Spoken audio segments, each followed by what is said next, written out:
Hello बच्चों, कैसे हो आप सभी लोग। होपफुली आप सभी बहुत अच्छे होंगे और आपने अपने asexual reproduction in flowering plant क्या चैप्टर की वीडियो अच्छे से देखी होगी, उसके नोट्स भी बहुत अच्छे से बनाए होंगे। आपने एमसीक्यू बायोलॉजी एमसीक्यू सीरीज का फर्स्ट लेक्चर भी आपने अच्छे से लगाया होगा और क्वेश्चंस भी आपने देखे होंगे। कितने स्टेटमेंट वाइज कितने अच्छे अच्छे क्वेश्चन थे, आपके डाउट भी क्लियर हुए होंगे उनसे कि कौन कौन से डाउट्स अपने चैप्टर के अंदर थे।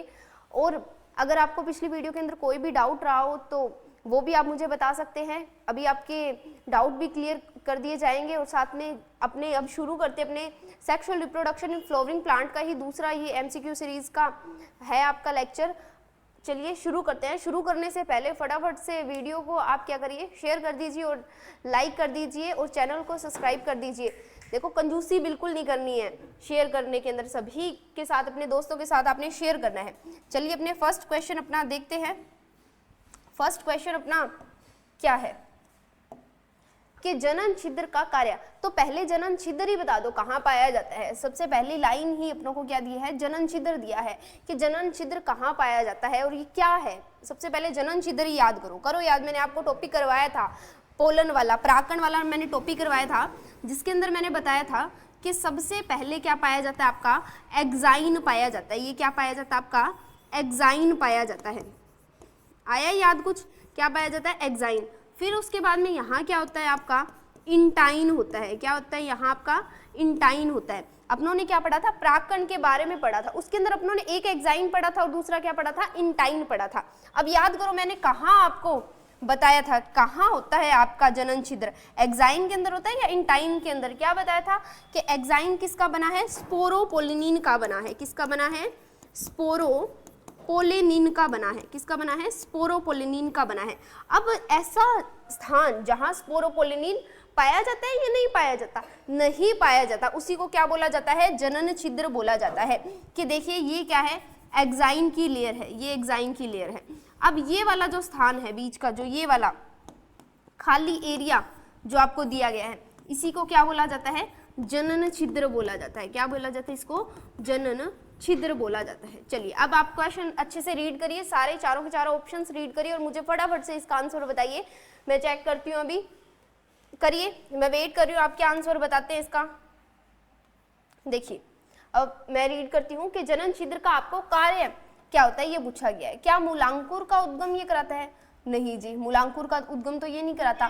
क्या बीज अंकुरण के लिए जल अवशोषण कराता है, नहीं जी, ये तो बीजांड द्वार, क्या बीज द्वार क्या करेगा, यहाँ हेल्प करेगा। इसके बाद में क्या पराग नलिका का आरंभ कराता है या फिर उपरोक्त सभी, तो क्या आएगा इसके अंदर, पराग नलिका का क्या करवाता है, ये निर्माण करवाता है। कि अब आपको क्या पता चला कि जो जनन छिद्र है, जहाँ पहले एक्साइन है फिर उसके अंदर इंटाइन है। एक्साइन किसकी बनी है, स्पोरोपोलिनिन की, इंटाइन किसकी बनी है, पेक्टोज और सेल्यूलोज की बनी हुई है। अब एक्साइन वाला जो एरिया है ना, ये वाला जो एरिया है जहां आपको स्पोरोपोलिनिन नहीं बताया, अब ये तो स्पोरोपोलिनिन है, यहाँ क्या है, स्पोरोपोलिनिन। अब आपको पता है स्पोरोपोलिनिन क्या होता है, कठोर होता है, इसको आप खत्म नहीं कर सकते, ना एंजाइम की सहायता से, ना किसी अमल की सहायता से, किसी भी सहायता से आप इसको खत्म नहीं कर सकते। अब इसीलिए प्रकृति ने क्या बना दिए, जनन छिद्र बना दिए कि अब आप यहाँ से क्या निकाल लीजिए, अपनी पराग नलिका यहाँ से आप निकाल सकते हैं। तो जनन छिद्र का काम क्या होता है, पराग नलिका का निर्माण करना। क्या करना, पराग नलिका का निर्माण करना, मतलब नोट निर्माण, मतलब यहाँ से ये निकलती है पराग नलिका। जैसे इसके अंदर एक बडकू सेल होती है जिसका नाम क्या होता है, कायिक कोशिका, और इसके बाद में ये क्या होती है, जनन कोशिका होती है। कायिक कोशिका निर्माण करती है, फिर यहाँ से ये निकलती है, पराग नलिका क्या करती है, जनन छिद्र से निकलती है।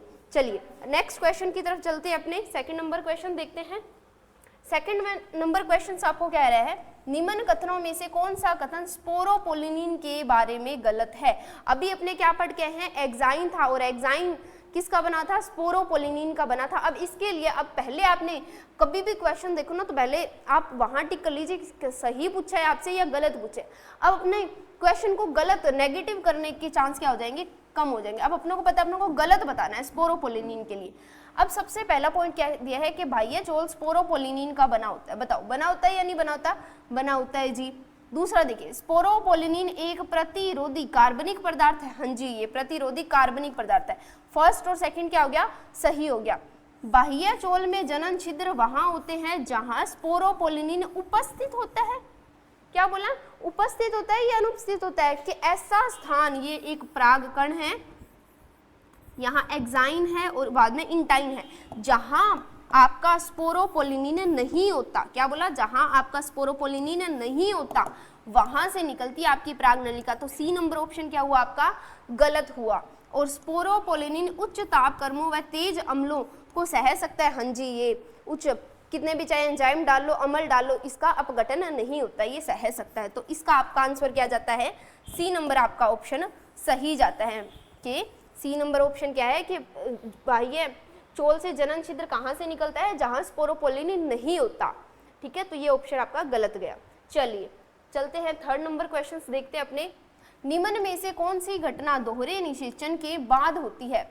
अब पहले दोहरे निषेचन को याद करो, क्या होता है दोहरा निषेचन, करिए। सबसे पहले याद करिए, डबल फर्टिलाइजेशन किसको बोला जाता है। दो इसके अंदर क्रियाएं चलती है, कौन कौन सी क्रिया चलती है, फटाफट याद करिए, फिर मुझे बताइए दोहरा निषेचन क्या होता है। देखिए मैं आपको समझाती हूँ। दोहरे निषेचन की जब अपने बात करते हैं, किसकी बात करेंगे, अपने दोहरे निषेचन की बात करेंगे, तो इसके अंदर दो चीजें आती हैं। सबसे पहले आपको पता होना चाहिए कि इसके अंदर निषेचन चलता है। क्या चलता है, निषेचन चलता है। कि जब आप बोले कि जो आपने परागकण लिया उसके अंदर जनन कोशिका थी, क्या थी, जनन कोशिका, वो आगे विभाजित होकर दो नर युग्मक बनाती है। क्या बनाती है, दो नर युग्मक बनाती है। एक नर युग्मक ये रहा और दूसरा नर युग्मक ये रहा। दूसरा नर युग्मक क्या रहा, ये रहा। ये दो नर युग्मक आ गए हैं, किससे बने, ये जनन कोशिका से बने हैं। अब अगर अपने बात करें, पहला नर युग्मक अगर अंड कोशिका से मिलता है, किससे मिलता है, अंड कोशिका से मिलता है, तो ये क्या बनाता है, युग्मनज बनाता है। क्या बनाता है ये, युग्मनज, बोले तो जाइगोट बनाता है, जो 2n होगा, आगे ये भ्रूण का निर्माण करेगा। किसका निर्माण करेगा, ये भ्रूण का। अब नर युग्मक एक और बचा, दो बनाए थे, एक और बचा। अब एक और दूसरा क्या करता है, जो ध्रुवीय केंद्रक होते हैं, क्या होते हैं, ध्रुवीय केंद्रक होते हैं। ध्रुवीय केंद्रक कितने, दो थे, 2n, और यहाँ ये क्या है, n है। अब यहाँ क्या होगा, n और 2n मिलकर एक 3n की संरचना बनाते हैं। क्या बनाती हैं, 3n की संरचना बनाते हैं, जिसको क्या बोला जाता है जी, आवर्तबीजी पादपों के अंदर 3n क्या बनता है, क्या बनता है, प्राथमिक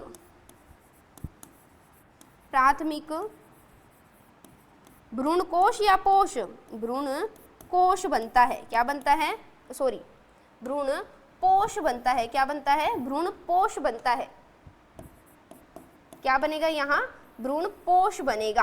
कि एक नर युग्मक और ध्रुवीय केंद्रक के मिलने से 3n की संरचना बनती है, जिसको क्या बोला जाता है, प्राथमिक भ्रूणपोष बोला जाता है। क्या बोला जाता है, प्राथमिक भ्रूणपोष। ये क्या है, दोहरा निषेचन है। क्या है ये, दोहरा निषेचन है। कि दोहरे निषेचन के अंदर सबसे पहले निषेचन, एक नर युग्मक अंड कोशिका मिलकर युग्मनज बना देता है, और दूसरा नर युग्मक ध्रुवीय कोशिका, बोले तो ध्रुवीय केंद्रक, दो मिलकर आपको प्राथमिक भ्रूणपोष बना के दे देते हैं। ये दोहरा निषेचन कहलाता है। अब पूछा गया कि दोहरे निषेचन के बाद होने वाली प्रक्रिया आपसे पूछी गई है। परागकण वर्तिकाग्र पर अंकुरित होता है। करो याद, ये दोहरे निषेचन से पहले होता है या बाद होता है, पहले होगा या बाद होगा। देखो अभी अपने समझ लेते हैं कि ये क्या है, फीमेल पार्ट है। ये क्या है, फीमेल पार्ट है, जिसके 3 भाग होते हैं। इसको स्टिग्मा बोलते हैं, इसको स्टाइल और इसको ओवेरी बोला जाता है। जब इस स्टिग्मा पर क्या आके गिरेंगे, पोलन्स आकर गिरेंगे, ये पोलन आके गिर गए, तब इसका से क्या निकलती है, पराग नलिका निकलती है। उसके बाद में दोहरा निषेचन होता है। उसके बाद में क्या होता है, दोहरा निषेचन होता है। तो परागकण वर्तिकाग्र पर अंकुरित होता है, नहीं, ये दोहरे निषेचन से पहले हो जाता है। तो ये तो कट हुआ। पराग नलिकाएं भ्रूण कोश में प्रवेश करती है, नहीं जी। अब भ्रूण कोश यहाँ है तो वो पहले करेगी या बाद में करेगी दोहरे निषेचन से, तो वो भी क्या करती है, पहले ही एंटर कर जाती है। कि पोलन जो ट्यूब होती है भ्रूण कोश में प्रवेश करती है, तो ये पहले करती है। ठीक है, दो नर युग्मक भ्रूण कोश में मुक्त होते हैं। दोहरे निषेचन के बाद में मुक्त करके क्या करोगे, दोहरा निषेचन तो पहले करोगे तभी आगे निषेचन करेगा। तो ये भी क्या हो गया, आपका गलत ऑप्शन हो गया। प्राथमिक भ्रूणपोष केंद्रक भ्रूणपोष में विकसित होता है। हाँ जी, ये क्या हुआ, जो प्राथमिक भ्रूणपोष केंद्रक यहाँ बनाया है आपने, प्राथमिक भ्रूणपोष केंद्रक बनाया है, वो एक परिपक्व भ्रूणपोष कब बनेगा, आपके दोहरे निषेचन के बाद बनेगा। कब बनेगा, दोहरे निषेचन के बाद बनेगा। तो ये ऑप्शन क्या चला गया, आपका डी नंबर ऑप्शन क्या गया, सही गया। डी नंबर ऑप्शन क्या जाता है, आपके थर्ड नंबर क्वेश्चन के अंदर सही जाता है। होपफुली आपको ये क्वेश्चन अच्छे से समझ आ रहे होंगे। कोई भी डाउट बचता है तो आप हमसे पूछ सकते हैं। 4 नंबर क्वेश्चन देखते हैं। निम्नलिखित में से कौन, ये सेम क्वेश्चन मुझे लगता है रिपीट हो चुका है। नेक्स्ट क्वेश्चन देखते हैं, ये सेम क्वेश्चन रिपीट हुआ है। नेक्स्ट क्वेश्चन की तरफ जाते हैं अपने। चलिए 5 नंबर क्वेश्चन देखते हैं अपने। सत्य भ्रूण निम्न के सैल्यन के परिणाम स्वरूप बनता है। आपसे पूछा गया है कि भ्रूण का निर्माण कैसे होता है, भ्रूण का निर्माण आपसे पूछा गया है। अपने ऑप्शंस रीड करते हैं। भ्रूण कोश के 2 ध्रुवीय केंद्रक, क्या भ्रूण कोश के अंदर 2 ध्रुवीय जो केंद्रक थे क्या उससे होता है? अब आपको सबसे पहले भ्रूण कोश की संरचना पता होना चाहिए कि भ्रूण कोश की संरचना किस प्रकार की होती है। इंग्लिश में बोले तो एम्ब्रियो सैक की संरचना किस प्रकार की होती है। तो 3 तो यहाँ क्या पाई जाती है, कोशिका पाई जाती है, और 3 कोशिका यहाँ और 1 कोशिका यहाँ। सबसे पहले 3 कोशिका क्या पाई जाएगी, ये वाली पाई जाएगी, जिसको प्रतिमुखी क्या बोला जाता है, प्रतिमुखी कोशिका बोला जाता है। क्या बोला जाता है इसको, प्रतिमुखी कोशिका बोला जाता है। एंड ये क्या है, अंड कोशिका। क्या है ये, अंड कोशिका। ये जो बीच वाली, अगर मैं आपको प्रॉपर बताऊं तो इसको आप पूरे को तो आप क्या बोलेंगे, अंड उपकरण बोलेंगे।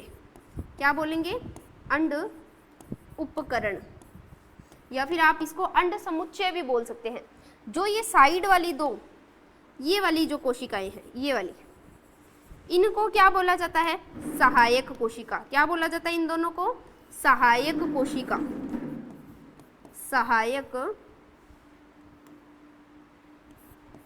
सहायक कोशिका इनको बोला जाता है। एंड जो ये है इसको केंद्रीय कोशिका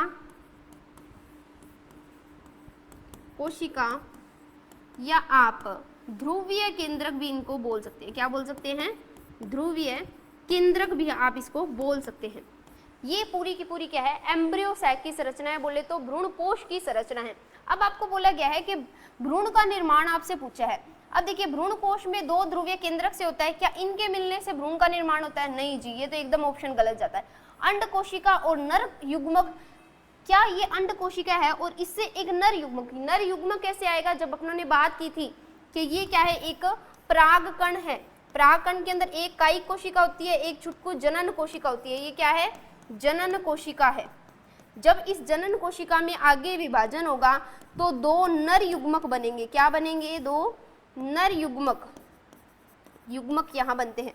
इसका बोला गया है कि इस एक अंड कोशिका और एक इस नर युग्मक के सैल्यन से क्या भ्रूण बनता है? हाँ जी, इसी से क्या बनता है, भ्रूण बनता है। यह सहायक कोशिका और नर युग्मक, जो ये सहायक कोशिका और नर युग्मक मिला दो, क्या इससे बन जाएगा?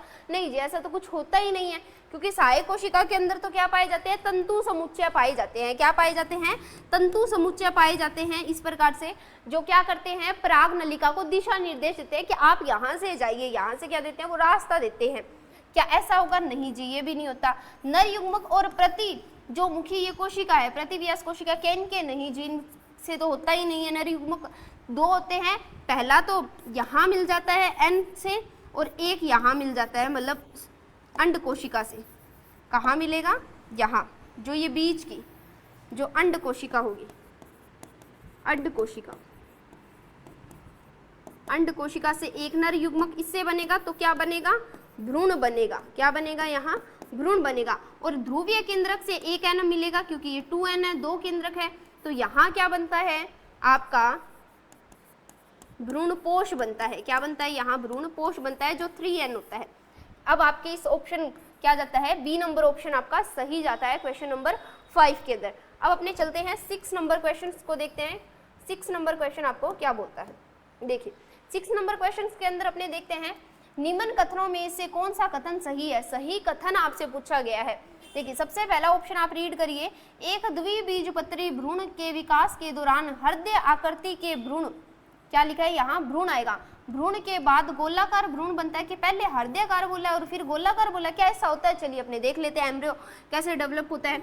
सबसे पहले तो प्राक भ्रूण बनता है, मतलब अपरिपक्व भ्रूण बनता है, ठीक है। फिर इसके बाद में क्या बनता है, एक गोलाकार भ्रूण बनता है। क्या बनता है? गोलाकार भ्रूण बनता है। फिर इसके बाद में क्या बनता है, हृदय के आकार का बनता है। क्या बनता है? हृदय के आकार का बनता है। फिर लास्ट में क्या बनता है आपका परिपक्व भ्रूण तैयार हो जाता है। क्या हो जाता है? परिपक्व भ्रूण तैयार हो जाता है। ये स्टेज चलती है। यहाँ क्या बोला है, एक द्विबीजपत्री भ्रूण के विकास के दौरान हृदय आकृति के बाद गोलाकार बनता है। नहीं जी, गोलाकार पहले बनता है, हृदयाकार बाद में बनता है। तो ये ऑप्शन क्या गया आपका, गलत गया फर्स्ट। सेकंड देखते हैं, भ्रूण या अक्ष का बीज पत्रों के स्तर के ऊपर का भाग बीज पत्रों परिक और जबकि बीज पत्रों के स्तर के नीचे का भाग बीज पत्रा धार कहलाता है। कि मतलब यहाँ क्या बोला गया है, एक तो एपिकोटाइल बोला है और दूसरा हाइपोकोटाइल बोला है। कि मान लीजिए ये है, ऊपर वाले भाग को आप एपिकोटाइल बोलोगे और नीचे वाले को क्या बोलोगे, हाइपोकोटाइल बोलोगे। हाँ जी, ये एकदम क्लियर है। ये ऑप्शन क्या जाता है आपका, सही जाता है।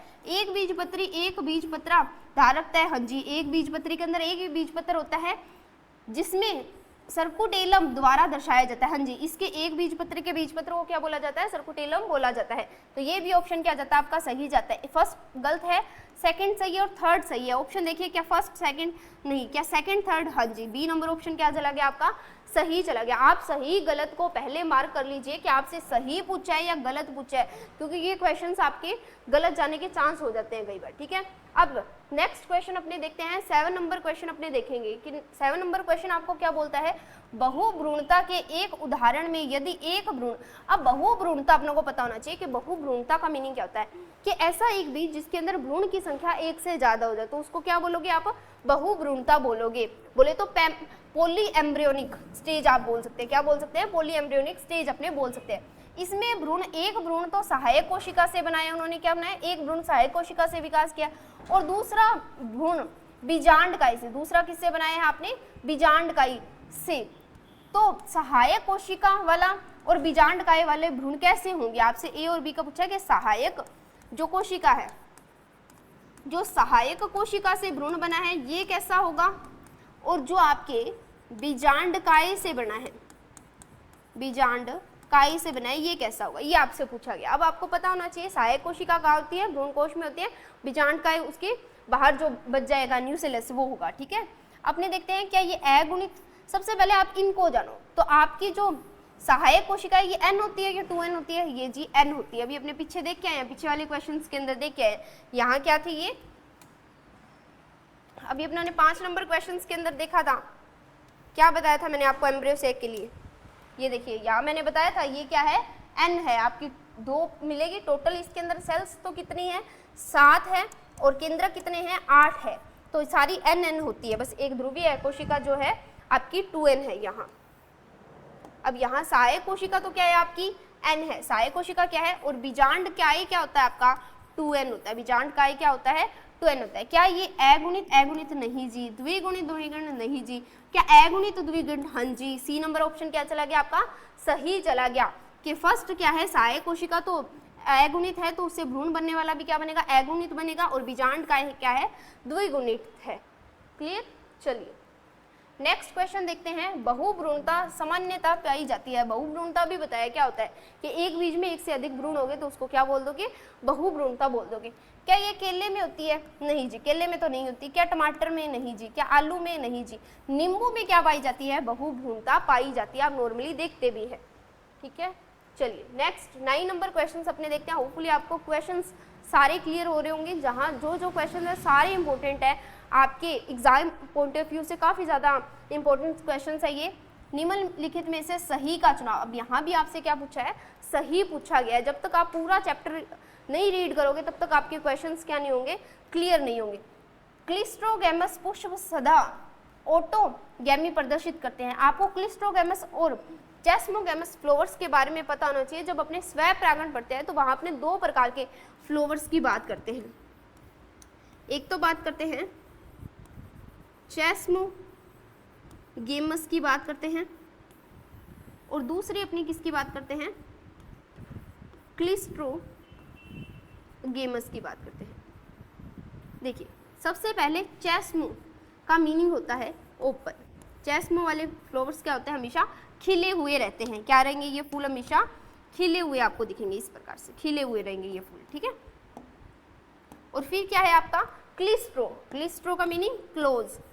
ये क्या रहेंगे आपके, क्लोज फूल रहेंगे, इस प्रकार से ये क्लोज रहते हैं जितना भी। अब आपको पता है नर क्या कहलाता है, स्टेमन कहलाता है, और जो मादा है वो क्या कहलाती है आपकी, पिस्टल कहलाती है। स्टेमन और पिस्टल सारे के सारे क्या रहते हैं, इस क्लोज फ्लावर के अंदर रहते हैं। अब देखिए चेस्मोगैमस है, इसके अंदर स्वयं परागण तो ऑब्वियस है क्योंकि इसके अंदर क्या है आपकी वर्तिकाग्र भी है और आपके स्टेमन भी लगे हुए हैं, ठीक है। अब यहाँ आपका स्वय परागण भी हो सकता है। अब पुष्प होगा पूरा तो और भी फ्लावर होंगे, तो इसमें समजात पुष्पी परागणी भी हो सकता है और पर परागण भी यहाँ क्या हो सकता है, तीनों हो सकते हैं। क्लिस्ट्रोगैमस बंद है, क्लोज है, तो इसके अंदर हमेशा क्या होगा, आपका स्वय परागण होगा, मतलब बोले तो ऑटोगैमी ही होगी। अब क्लिस्ट्रोगैमस पुष्प सदा ऑटोगैमी प्रदर्शित करते हैं, सही बताना है तो हाँ जी, ये क्या करते हैं, हमेशा आपको ऑटोगैमी प्रदर्शित करते हैं। चेस्मोगैमस पुष्प हमेशा जिटनोगैमी करते हैं, नहीं जी, जिटनोगैमी तो नहीं करते हमेशा, इसके अंदर आपका ऑटोगैमी हो सकता है और जीनोगैमी भी हो सकता है। क्लिस्ट्रोगैमस पुष्प ऑटोगैमी जिटनोगैमी दोनों प्रदर्शित करते हैं। क्लिस्ट्रोगैमस क्या आपके जिटनोगैमस कर सकते हैं, नहीं जी, ये नहीं करते, ये ऑलवेज क्या करते हैं, आपके ऑटोगैमी मतलब स्वय परागणी शो करते हैं। चेस्मोगैमस पुष्प कभी ऑटोगैमी प्रदर्शित नहीं करते, एकदम रॉन्ग क्वेश्चन, क्योंकि ये तो क्या करते हैं, आपको ऑटोगैमी प्रदर्शित करते हैं। तो यहाँ आपका ऑप्शन फर्स्ट क्या जाता है, सही जाता है कि क्लिस्ट्रोगैमस हमेशा क्या करते हैं, आपको ऑटोगैमी प्रदर्शित करते हैं। इसके अंदर तीनों हो सकते हैं, ऑटोगैमी भी हो सकता है, आपका जिटनोगैमी भी हो सकता है और जीनोगैमी भी आपका क्या होता है, यहाँ देखने को आपको मिलता है। ठीक, चलिए लास्ट क्वेश्चन देखते हैं अपने इस चैप्टर का आज। कुछ पौधों में एक घटना देखी जाती है जिसमें लैंगिक उपकरण के भाग का उपयोग किए बिना भ्रूण के निर्माण किया जा सकता है। कि ये बोला गया है कि आपने बिना निषेचन के भ्रूण तैयार करना है, क्या बोला गया है, बिना निषेचन के भ्रूण तैयार कर दो। ऑप्शन पढ़िए सबसे पहले, ए अनिषेक फलन बोला गया है आपको, पार्थेनोकार्पी बताइए, पार्थेनोकार्पी का मीनिंग क्या होता है। देखिए अनिषेक फलन के अंदर क्या होता है, क्या विदाउट निषेचन के क्या बना दीजिए, फल बना दीजिए। यहाँ तो बिना निषेचन के फल बनाया जाता है। एपोमिक्सिस, हाँ जी, एपोमिक्सिस के अंदर एस निषेचन के अंदर क्या किया जाता है, आपके बिना निषेचन के भ्रूण बनाया जाता है। यहाँ क्या बनाया जाता है, भ्रूण बनाया जाता है। कायिक परिवर्तन, कायिक परिवर्तन के अंदर आप क्या कराते हो, अलैंगिक जनन कराते हो। पौधे के किसी भाग को भी लो, उसको आगे आप ग्रो करा के नई प्लांट तैयार कर सकते हो। और लैंगिक जनन के अंदर आपको पता ही है, मेल एंड फीमेल अपनों को गैमीट चाहिए होते हैं, तभी होता है ये। तो यहाँ आपका ऑप्शन कौन सा सही चला गया, बी नंबर ऑप्शन सही चला गया कि बिना निषेचन के भ्रूण किससे बना सकते हो, आप एपोमिक्सिस से बना सकते हैं। आपका बी नंबर ऑप्शन क्या जाता है, यहाँ सही जाता है। होपफुली आप सभी को ये क्वेश्चंस अच्छे से समझ आए होंगे। जितने भी आज 10 क्वेश्चंस अपनों ने किए हैं सारे अच्छे से एक्सप्लेन क्वेश्चंस है। कोई भी डाउट आपको बचे, कोई भी डाउट आपको किसी भी क्वेश्चंस के अंदर हो तो आप नीचे कमेंट करके हमसे पूछ सकते हैं, और हेल्पलाइन नंबर के अंदर भी आप कॉल करके कोई भी डाउट आप पूछ सकते हैं। आपके सारे डाउट क्लियर किए जाएंगे। अब अपने नेक्स्ट आपके एमसीक्यू सीरीज के अंदर 3rd नंबर लेक्चर लेके मिलते हैं। आप मुझे बताइए आपको कौन से चैप्टर के अंदर डाउट है, कौन से क्वेश्चंस चाहिए, आपको कौन से चैप्टर के क्वेश्चन चाहिए। तब तक के लिए बाय।